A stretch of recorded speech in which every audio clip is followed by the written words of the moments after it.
To look at them again. Here's another good example of synastry. It's Sarah Jessica Parker with Matthew Broderick. If you look, you see that her Venus is right on his sun. That means they love each other. And the suns are conjunct too. They understand each other. They're both Aries. And the Marses are actually opposite each other. So sometimes they could clash. That's one of the things.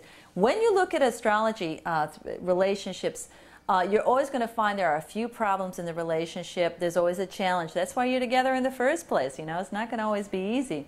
So you look at where the challenge areas are, and then you can figure out, can you deal with this, you know? And if you have basically a good rapport and a good intention in the relationship, then the challenges can easily be overcome. Let's just see. Oh, I have to show you. Yes, I must show you John Lennon and Yoko Ono. Now, this is an Aquarius with a Libra, and yes, you know, both air signs, both intellectual, both willing to talk and engage each other on an intellectual level. And again, we see the Sun-Venus magnetism here, and we see the Venus opposed to Mercury, so there's lots of communication. Both of the Mercuries are trine, by the way, so this is also good. This is a really communicative type of relationship, and the Sun-Venus trine is good as well.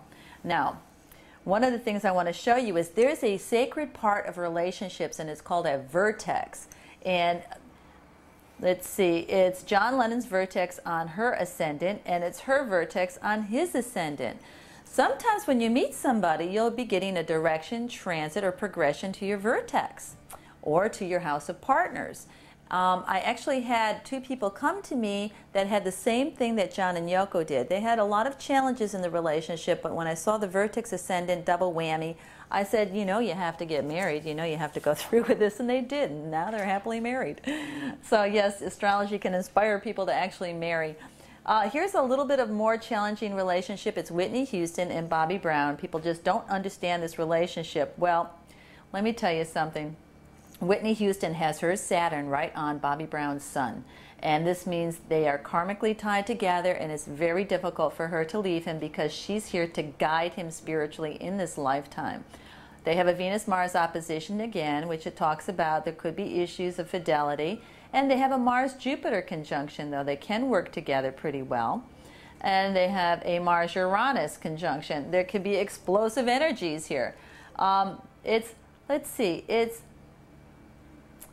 Bobbie Brown's vertex on her sun, and it's his vertex on her moon. Again, a vertex combination, and it means that you should be together for one reason or another. Go forward. Sometimes you can see if you've been together in past lives, too. You can see that Susan Sarandon's South Node is on Tim Robbins' sun, and this, I'm sorry, it's his moon, and this means that she was probably his mother in a past life. And if we look down here, we see that, where is it? Yes, his North Node is on her Mercury. This is, when you have North Node on other people's planets, it might mean the direction for you to go into. Also, Susan has her Jupiter on his Mercury. She helps him with his career. She helps him to think really well. And they have Jupiter conjunct Jupiter, so it means they share the same philosophy. So it's always good if you can look at what's good between two people and figure out if it's worth getting involved, what potential you have to explore yourself through having a relationship and letting it mirror who you are and where you're going.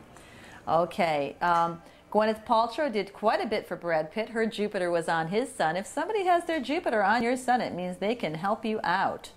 And also her North Node was on his moon and on his Mercury, on his Venus, a good direction to go into. There was a little bit of a Venus problem here, a Venus-Saturn opposition, and also the square to Neptune. These are not good signs of lasting unions, but they don't always have to be. I've seen a lot of people work through those as well. Tom Cruise and Nicole Kidman, very good combination. Sun-Mercury conjunction, Sun-Mercury conjunction, a double whammy of the Sun-Mercury conjunction. And of course, her Venus and her Jupiter is right on his midheaven, so she can help him with a career. So if you want to know more about the relationships in your life, you know, I think astrology is a great way to get a little insight and to see what's going on.